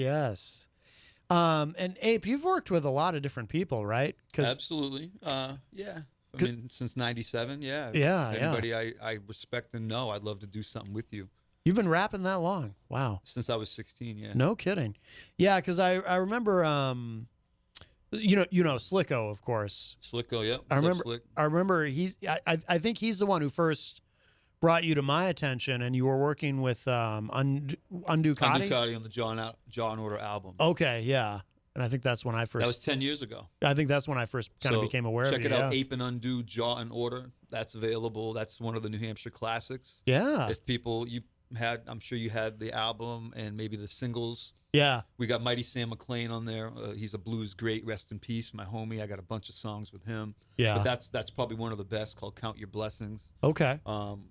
Let's see. We got Apathy on there. Got to Be the Shoes. Yeah. That song. We got King Mag, Attack. That's my man Terminology, Rex. Oh, wow. This is 10 years ago, man. It was 16 hot. You know, when I put out an album, man, these are going to be memorable pieces of art that I want to live by. Yeah. You know, a mixtape is, might be just a bunch of just rawness, all sure, hodgepodge into one radio session stuff. You know, matter of fact, do you have people rap live here on your show? Oh, yeah. Okay. Yeah. Okay. You can do that if you want. Yeah, absolutely. We'll see. We'll see what we got. Is it important to you to put out albums? Because, we live in an era now where, of course, you can do that, or you can just put out EPs, or you can just put out singles, just put out singles online. I think when you're our age and you grew up in the 80s or in, early on, or even maybe in the 2000s, you were looking for a full piece of music. Right. Like if you like an artist and you're a music person, yeah, exactly. You're going to want to embody everything that guy is saying and doing, and you're going to want to hear the whole thing if you like that, if you're like me. Right. So, no, if people are not buying whole albums, I think enough people still do. Yeah. Enough people want to hear something through. So I suggest you pull it together as it's one piece, something that's going to characterize this chapter of your life. Yeah, no, I think that makes sense. Yeah. And then do you try to have any kind of a theme when you do that, or are you not necessarily? Yeah, usually, with my albums are pretty broad because I know so many producers. I have so many vibes. I can kind of capture all feelings of life. Right. All the essences of what's going on. So I want to make something that's full. Yeah. Nothing sounds like the last track. Right. And you don't want to do too many. But when you have like a bunch of singles and they're all, you could kind of make one song to make an album from, and then the album you could live off of when it comes to, this is the next album I'm going to listen to for the next year strong. I'm going to learn it. That's the stuff I'm about now when I do Yeah. art. It's a journey, man. So, I mean, if you checked it out or not, but when you do, you're going to really get into what I'm about. And, Yeah. you know, it's not for nothing, anything I'm doing. Right, You know, and I right. pay a lot of money to make beautiful music. Well, yeah, that's the thing too. Like, it's all like the production quality is outstanding. You know, there's nothing, you know, because you got a lot of these, like, Yeah. You It's know, disposable now. Yeah, yeah. But you're doing really quality stuff, and of course, His Highness over here, everything he does is for real. fantastic as well. Absolutely. I think I don't want him to kill me. So no, it's good. It would never. My hands would always be clean. Diplomatic immunity, my friend. I know that's what worries me. I think what attracted me most to not physically, but I mean, he has handsome man, but yes. But his music is Ape likes to tell stories, start to finish. It's a story all the time. Yes, and I think he touched on it a bit. The music that comes out today is very much just about, you know, sex and money, which is you know, very much what my music is about. But I've noticed that you definitely have a theme. Yeah, absolutely. Yes. It's and you know, when you said you know, do you put out an album? I was hoping you would just stop at put out, because this is more of an important thing, I think, in the city of De Lang, which, as you know, is where we are from. Yes. My brother and I, who is serving as Minister of Thrust in Sweden right now. Right. So royal duties, a lot of people thought airtight was no more, and this is not true. I happened to move back to England for a little bit. Yes. Which is where I run into Ape the Grim. Yes. And, you know, I was working with my band Digital Suck Pump, which was like electro heavy metal type of, I don't know, it's just garbage music. Sure. You know? Well, he's got sex and money. Right. I'm about love and security. Right. So there's two sides to each pancake. Two sides of the same pancake. So, yes. Yeah. And then we come together to the point where maybe we can make something happen with the forces I bring. Right. What he brings. Yeah. Just maybe, truth be heard, truth be told, worlds be created, put entities together. There you go. And love, fight, hate, and win. And he probably needs someone to collaborate with now that his brother is Minister of Thrust. You need somebody to help which spend is an all that. important job. So I don't That's want an- people, that's- a that's very an- important job, especially in You got to Sweden. tend to the dames. Very important position, Especially- Tend Minister to of those Thrust. dollars. Yes. He's got to put those accounts to work. Right. You dig? And like I can do good things with those items. Right. And I'm not going to blow it. You dig? And It's you know, true. I would say I'm pretty conservative in that sense. Yes. To Absolutely. the point where, nothing is for nothing, and we're not going to throw it away. Substance is going to rule the day. I mean, I literally will wipe with hundreds, and he's not. You know, he says no. 2-ply is good for me. Right. Give me those hundreds, and I will do some good in the world for this. Yes. So, yes. I think that's I'm wonderful. I'm proud to be associated with a gentleman like this. Yes. He Yes. taught the prince how to pray. Oh, really? Recent. Well, you've He got tr- to pray just to make it today. He tried. Well, absolutely. Oh, yes. He tried. He tried. Well, he makes attempts. He Okay. tries to get it through. You All gotta take right. your glasses off to do it. I tell him. Yes. This is not. Does not happen often. Is it? There's only one person So who like sees we glasses said, this off, Sunday, you know? y'all, I just want to remind you guys, this Sunday is Happy Easter. Okay? Oh, yes. I'll black out for 3 days. That's how you celebrate I can black Easter? out for 3 days off the head, straight. Sure, And sure. then we're going to end it at rap night. Yeah. Right here down the street, 1 block away. Yes. At the Shaskeen with DJ Myth. Great club. 8 Bizza, my man Ill by Instinct. Oh, 8 Bizza is awesome. I've interviewed him a bunch of times. Yeah, I9. Undo will be there. I9 LB is will be phenomenal. there. Cody Pope will be there. And my brother Kurt Grimm Very nice. will be there. Very nice. It's a family affair. Yeah. Sunday service. And I was about to go as far as say we're going to have no alcohol on Sunday, but I can't do that. It's Easter. We're going to party. And we're going to have wine. And we're going to have fun. Very nice. On Sunday. Does 21st. I9 still rap at 1,000,000 miles an hour? Is he like still doing that? He's one of the best at that. Yeah. You're not kidding. Oh, yeah. he's smart. He's got bars too. He's got. Oh yeah. Oh yeah. He and LB have. I just heard him the other night. They have this song where they just go back and forth and lines. It's really good. And Yeah. it's on some boom bap stuff. And yeah, it's Very good. Yeah. hard lines. No, that's good. He's amazing. Those are some bars. Yeah. Considerable bars. Yeah. You guys make bars. New England's those are very some- underrated for hip hop. I think agree. so. I think agree. so. I agree. Yeah. It is because why? It's not bigger than life up here. That's true. You can come up here and get your whole life together and have everything. Or you could come here and let your whole life fall apart. Including hip hop. And if you want to have too much of one, you might lose some of the beauties of the other, and Right. then it becomes a thing to where you get into the drugs and do the things that are happening and plague this area. Yeah, that's But true. there's enough to keep yourself consumed with the good and to want to help those people that might need an angel and might need help. Mm-hmm. That's happening. This So- is why he's such, he's a good influence on me. He's a grim influence on me. It's Oh, good. he's a grimfluence. I see what you Very did good. there, Your Highness. Very nice. Very nice. Thank you for addressing me as such. Yeah, yeah. Well, like I said, I want to be very careful. Zal Drunas is always right outside. So Yeah. Zal Drunas, he's a security, as you know. I think I remember meeting him before. Yes, he's the best in the business. I think I called him Zal, and he didn't like that. apparently. He didn't like that. He did not. He got kind of upset with me. Yeah, Chersky, Siberia. They grow a big guy out there. Yes, yes, certainly. Well, why don't we? Let's talk about the Declaration. Yeah, cool. Because we were talking about that while the other song was playing. But Yeah. what you were saying That's about the- it was That's interesting. the best song I got that I didn't write. Yeah. You know what I mean? Yeah. But let's talk about what you're doing with that. Can you explain that? absolutely. So I took the Declaration of Independence, printed it off a few years ago. This is probably 2011. And I found the rhythm to it, put it to a beat, recorded it as a song, and I spit it as bars. Yeah. A 40-bar verse, an 86-bar verse, and then a 40-bar verse. Okay. So it is a 9-minute song, very lyrical, word for word, everything that Thomas Jefferson put in the Declaration of Independence, and it hits the beat, and it kind of I like it. It's good. People enjoy it, a cappella or over the beat. Every time I've done it, it seems to go over well. Yeah. And it kind of makes you, maybe appreciate a little bit about, why everybody loves Hamilton and Right.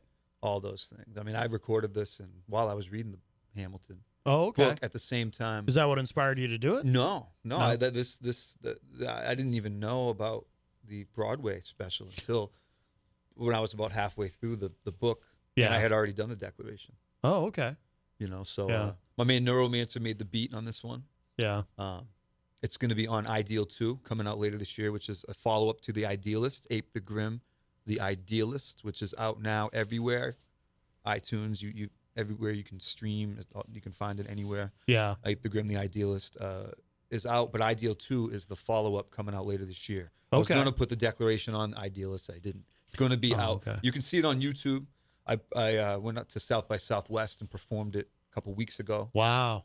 With my homie's New Fame. Okay. And I recorded that. It's on. Check out my Facebook. You can check out on YouTube, performing live. Yeah. Ape the Grim on YouTube. Ape the Grim on Instagram. Ape the Grim on Facebook. Very nice. And Twitter. And you've been where else have you performed this? Have you performed this other places as well? Every year I do the Memorial Day Parade in Exeter, downtown, for the whole town. Very cool. Yep. I'm really into Freemasonry, the craft of the culture of Freemason. I'm a Mason in Epping. I do it at. I do this. I perform this at the lodges as programs, classrooms, historical society. Last night I performed at an essay contest in Bedford. No for kidding. the Bedford Historical Society. Oh wow. Anywhere where anybody would like to hear it. Yeah. Let's see. The Daughters of the American Revolution had me perform it for them. Yeah. Anywhere. And when I choose to pull it out live at a venue where people are drinking and it's rowdy and it's like they want hype, I'm going to make sure we got like people that appreciate the sound is good and they're going to listen and not just oversee or just kind of, maybe overlook what's going on. It's 9 minutes straight, and I want you to listen. Right.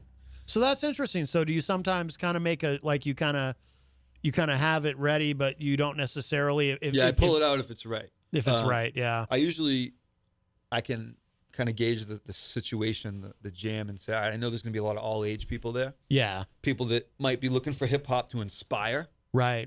And I notice when you're putting love out there and you're spitting your introspective stuff and you're doing your spiritual stuff, man, people like real music people tune in. Yeah. And you get fans for life doing those songs. Oh, sure. But when you want to appeal to the lower vibrations, just come out and just kind of diss and do those bars and just kind of violent stuff. It's just competitive. Yeah. I guess you got to choose your jam. Just kind of pick the right venue for it. And when you get older, you're going to want to kind of do stuff that matters at this point, which that makes sense. I have a World War II rap synopsis as well. I was going to send you called Operation Incredible. That was actually on my first mixtape, my first release, Firepower 1.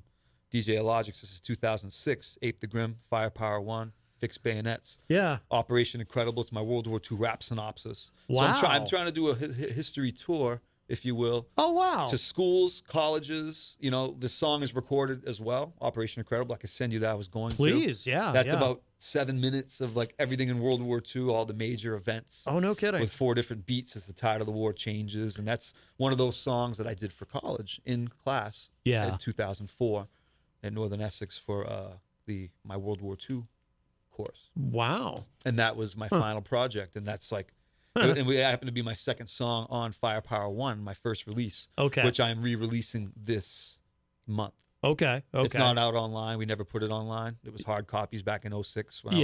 I'm still in 8, but I was more primitive then. Okay. Ape the Grim, Firepower 1, DJ Logics, right. Fixed Bayonets. I'm going to, when you see me next time, I'm going to have copies of Firepower 1 as well as Grimfluence. Oh, cool. Yeah. And please send me that other track, send me anything you want to send me. Absolutely. We'll probably play, I don't want to play it today just because it's so long, the declaration, and I don't want to cut into our play time it next week. Chatting, but yeah. Yeah. I might, next week we're on vacation. Next week is best of all week. Okay. But I will maybe I'll play it tomorrow to open the show, because I usually open the show with like a big intro, something longer, usually something longer. So maybe I'll play it tomorrow, because I definitely want to play it. Yeah, let me. What time are you gonna play it? Because I might have to promote it, man. Yeah, you know what? I'll open the show with it tomorrow. So this is 5 o'clock? 4 o'clock. 4. Yeah, show starts at 4. Right, so so I'll play it right at 4. Yeah, to open. That's perfect. Yeah. No doubt.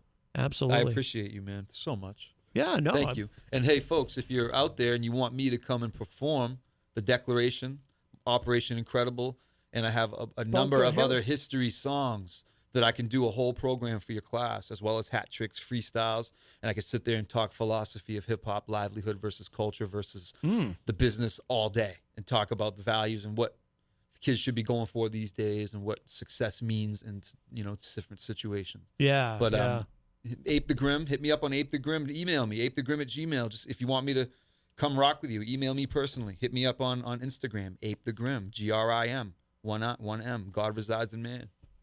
That's beautiful. Facebook, Ape the Grim. Hit me up. I want to come rock and put me in front of some people, man. I'll make it happen. Yeah.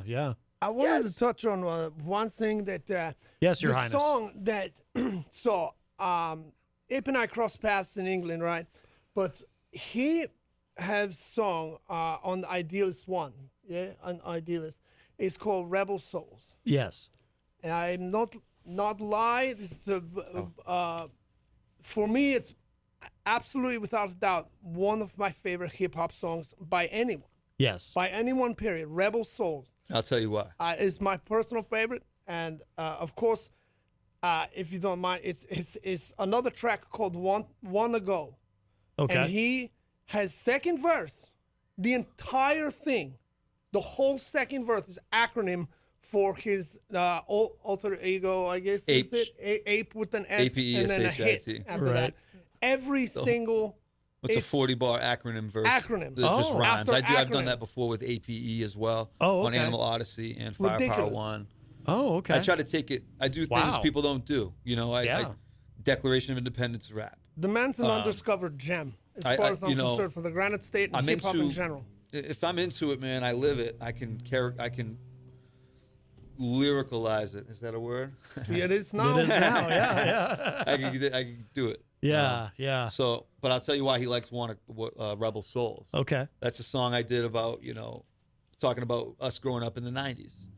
When you didn't really have direction and you loved rap music, and Real MTV Raps was what it was. Right, with Ed Lover. It was like what I could imagine being a young man in America. I wrote would be this like. in the first person as if I was 17, 16, the language I would have used then. Oh, okay. I didn't grow up yet. That's why he loves this song. Oh, okay. You know what I mean? This song, I use words I wouldn't use now. Oh. But I'm trying to act like I am 17 in the song. When you go back and listen, like I said some stuff, it's more like, it's not, I would want to make it clean before I gave it to you. Gotcha, yeah. But he likes that song because, like, I'm still raging, I'm still have no control. Oh, okay. That's why he likes Rebel Souls. Okay, all I right. consider myself, a rebel of royalty, if it were, as it were, however you say that in this America. Understood. And if you don't pray for himself, we pray for him too. We pray for you to find royalty in your kingdom, and what kingdom that is. I like that. I like it as well, but I don't know if I've told you, I have an entire room whittled from one piece of gold. So, that's the kingdom. It's beautiful. You've created for the next world, and hopefully you dwell. Hopefully, I come right back will to be there this with one. you, man. Like there when it's eternal. I do recall you talking about that. Your entire Absolutely, room whittled from one piece. But you didn't whittle it yourself. I don't do anything myself. Right. I got dressed myself today, which is unusual. Yes. But Princess Greta has asked I do a few things more for myself lately. Like you can put your shoes on yourself, and, it's okay. Oh, all right. I understand. This is she's very Americanized. So. And is she all right with your lifestyle, shall we say? Are you talking my concubines? Yeah. Okay. Yeah. Which of the wives you talking? Which the new one? The one that he sometimes thinks these concubines are wives and they are. Which one did you promise everything to? All of them? No, just this would be Princess Greta would be my wife that I take actual vows with. That I said I promise I won't be scumbag for rest of life, and but the concubines stay, and so most of them are doing house duties more than servicing thy royal peace. Okay, well she's okay with that. Yeah, she is. As long does as not like it, but this is customary in my country. So, I mean, what you want me to do? Because then she doesn't have to do any house duties. Because they're doing that. Oh, absolutely not. Right. She would never. Right. Yeah. How did you meet? Her dry cleaner sent her the wrong clothes, and she doesn't care. She's very forgiving. Oh, she still uses the same service. Amazes me. Is that how you met? You have the same dry cleaner, or no? Actually, I had brought her in. She was working for a major corporation, and I said, "Who's this?" She's very good looking. She seems very nice. Good head on shoulder. And next thing I know, I tried to tell Zaldrunas, you chloroform this one and bring her back to my room. And it turns out she's not. She'd rather I just speak to her nicely and treat her with respect. Trying to influence her through him, and she is not expecting that kind of treatment. But when she sees how we can do things, she tries to have hope for him too. She responded well to this because it can be that way for her. Right. It is. So, and I gotta say, she's what did you guys say here for happy wife is a happy life, or something of this nature, something like that. Yeah. So it's I'm very I love her very much. Oh, and good. Good. I am. Well, I'm in love. We're glad that you're happy. Yes, it's good. It's very nice. Very nice. You've really grown since last time I I'm 6'3" now. Yeah, wow. I was 6'2" last time you saw me. me. Right. That's amazing. Well, royalty actually, your bones expand as you get older instead of shrink, which is amazing. That, and I stand usually on about 4 stacks of hundreds, which is about this big. Certainly, my shoes. Right. No, that makes sense. That makes sense. Are you married, Abe? No, sir. Yeah. He hasn't, because it sounds like it's great from the way he describes it. You get well, to, you know, you can still have a concubine do your cleaning, and it sounds he like a doesn't good like deal. this about me. The concubines, he thinks is not, but he doesn't understand. In this country, it's different than in mine. Doesn't approve. There'll be a time when I find my everything, who's ready to change the world and from the inside out. Yes. With me, and right. It's hanging with my brother here. I don't maybe a little push back. Well, what's going to happen, and maybe I won't quite run into the love yet when I'm vibing this way. But I'm hoping for the best when we kind of get where we need to get. Make some things happen. Other things will fall into place. He doesn't have any other friends that will let him drive tanks. Okay, Royal tanks, Royal Corvettes. We whip those things. Yeah, well, as long as I'm addicted to adrenaline. Yes. I'm not going to find that one. Yeah, well, yeah. If you're driving Those tanks, are one of those things. Yeah, can I drive a tank? Matt, of course. Oh, that'd be exciting. Absolutely, I'll give you the keys to the tanks and the Royal Corvettes. Wow. That's quite remarkable. All we right. must keep the rag tops up on the Corvettes, though. This is only royalty. Whips those vets with the rags top down. Yes. Pedal to the metal, wind tilting my crown. You know this. Well, you know this. I don't. I really don't know this, but I'm learning a lot. Now you sit shotgun with me, baby, and we're going to cruise. All right. Well, let's before we run out of time, let's play another track, and then we'll come back and kind of wrap up, and you can plug the show this weekend again. But hey, thank you. Yeah, absolutely. What do you want to play? I would say let's play "Make It Through." People out there, this is a song I did. DC and I recorded back in 2003, with homegirl Kim Torres. Beautiful rock, folk, soul human being from the Portsmouth, Kittery area, Seacoast area. Cool. Just dropped a video for Kim it too, Torres. She's amazing. Okay. We did this song with her. This is really not her sound, really, if you listen. Okay. But we kind of brought like a really nice melody, love, tone with a really soulful groove. DC used kind of a breakbeat rhythm with it, and we just kind of created one of those unforgettable songs with the aura that kind of makes you undeniably want to just be around good people. Yeah. It's called Make It Through. We have a video we just released. My man Spike Pitt. Gooba and Spike Pit Productions did the video. It's called Make It Through, Ape the Grim on YouTube. It's on Facebook as well. Okay. To play the song, man, it's going to be on Ideal 2 as well with The Declaration, a number of other dope records. And I'm so excited that you're going to support and play this song as well, man. Thank you, bro. Yeah. Make it through. All right, let's take a listen.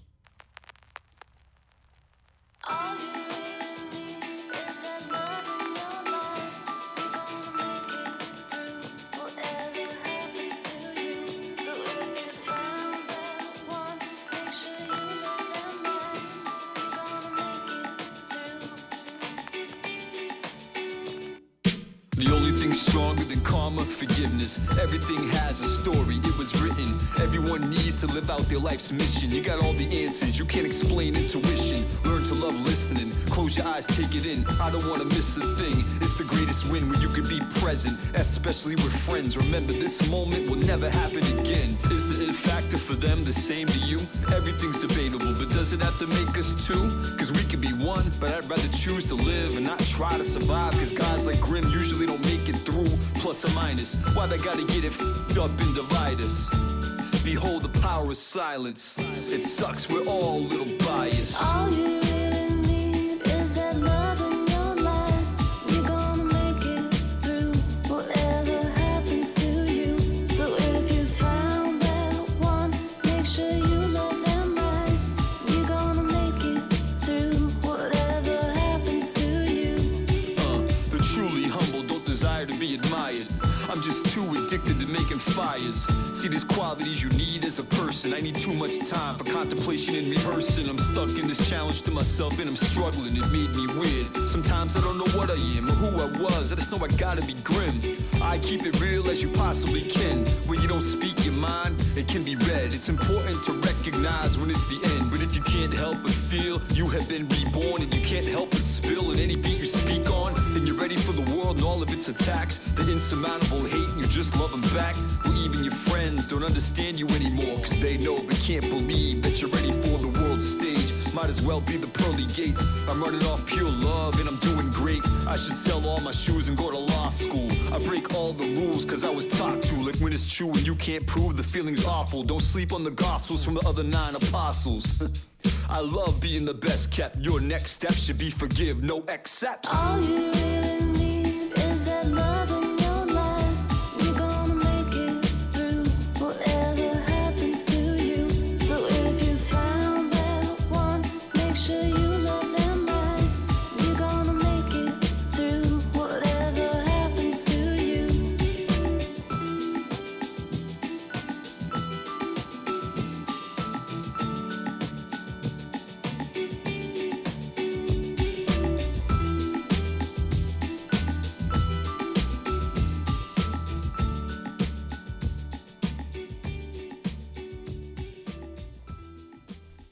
Wow, that's great stuff. We've got Ape the Grim here with us in the studio, as well as His Highness.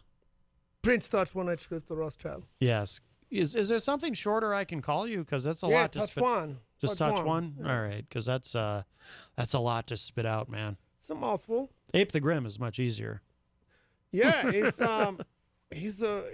that's a beautiful name for a guy who bangs so hard on a track like that. Yes, you know? yes. Like it beats on his chest like Ape, you know. Oh my goodness! Wow, is that where does the name come from? Actions prove effective. APE. No, it's just let's see. Back in the day, I mean, I still play basketball. I'm always a basketball guy. I have long arms. Yeah. My ears used to stick out when I was younger, skinnier. I looked more like a little ape when I jump and hang on the rim. I could dunk. Yeah. And everybody like, oh, look at him. He's so APE became my graffiti right when I was about 12 years old, 6th grade. 12 okay. years old. Yeah. Went out and got arrested for graffiti at 12 years old. Oh, no kidding. Wow. And That's at that in point, Rebel I was Souls. writing. I used to write Big J, and then I started writing Ape. Oh, okay. Big J. It was Big J. You got arrested when you were 12? Well, yeah, I mean, when your kids, like, you don't get cuffed and stuff. Right, You might- right. They Yeah. come to your house, and it's a big thing. Oh, really? Wow. Yeah, it was tough, man. I got grounded for a week and had to do community Mrs. service. the Grim was not happy. I got arrested for graffiti 3 times before Wow. I graduated high school. Oh, no kidding. Wow. But really, when it comes to crime and doing things in the street and all that, it's just not. It's not ideal, man. Right. Idealism, grim idealism, is not. That's not the business, man. Right. There's enough going on out here in the world. Yeah. You're responsible, man, to make your way in the world and earn something, give back, and and just create. Right. Right. Yeah. There's a lot here. A lot of people died for this, man, and right. you got to continue to just build, man. Yeah. No. Well said. And The other the variation of your name that we can't say on the radio. H. Did you stop using that because was that becoming a problem just in terms of marketing? Basically, it's highly really Yeah. yeah, it's catchy. Yeah. When you're on MySpace, right. you can spell it with a dollar sign and an exclamation point. And, oh, that's true. Yeah. And the @ sign is the A. Yeah. And like that becomes your tag thing, and right. you can. That's kind of what people know me as still, but okay. I think there's a band.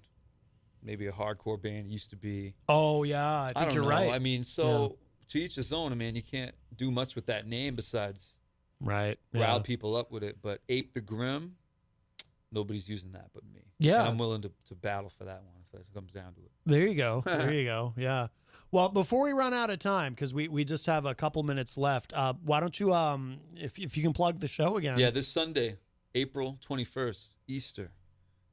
Come be with us late, of course, be with your family, brunch, be with your parents, church, all that, whatever you do. But 9 p.m., 9:30, 10 p.m., come through to Rap Night at the Shaskeen right here on Elm Street. Rap Night, Grimfluence release, Ape the Grim and Bug Out, DJ Myth. Special guests, my man Cody Pope, Unducati, Kurt Grimm, and my man LB. Among others, Ill by Instinct, I9, my man Abe Bizza, all kinds of other lyricists going to come through to throw it down as we always do with the freestyle sessions. They're legendary over there every Sunday night. find yourself at Rap Night, man. See what everybody's talking about. Shaskeen, Manchester. And where should people go online to keep up with everything that you're doing and get your music and stuff? Check me out, Ape the Grim on Facebook, Ape the Grim Instagram, Ape the Grim on Twitter. Okay. ApeTheGrim.com will be back up within about 2 weeks. Oh, great. Perfect. You can look at Ape the Grim and look my videos on YouTube. Ape the Grim on YouTube. All my videos. Awesome. Flip the hat. I got plenty of hat tricks. You can find me on some battles out there, freestyling. Oh, cool. A lot of different facets, outlets in this hip hop, and I've been doing them all for so long, and I'm not going to stop. All right, awesome. Thank you so much for coming in. And Touch One over here, you got anything you want to mention? Just I don't have to plug anything personally for myself because I have people that do this, but I do want to say Ape the Grim's working. I introduced him to a close artist friend of mine, M3K. He did most recent album that's coming out soon, Love and War. He did cover for this. Oh. Yeah. Working on some merchandise and things. So it's another relationship that Shout out to my came homegirl together. Rachel Ferguson too, who's gonna work with that piece you did for the Love and War and finalize the artwork. And she finalized the artwork for Grimfluence. So shout to Rachel Ferguson. Cool. Manchester's finest. Very nice. Very Manchester nice. Ferguson. Fergie. Yeah, Rachel Ferguson artwork. Rachel Ferguson design. Check her out. Okay. She is very involved with Rap Night and all the hip hop soul stuff that happens in the city. All right, very nice. Word. All right, gentlemen, we are out of time. Thank you so much. This has been wonderful. And if you missed any part of today's show, it'll be up in just a little bit at WMNHradio.org. And we're out of here for now. I'll talk at y'all a little bit later. Bye, everybody.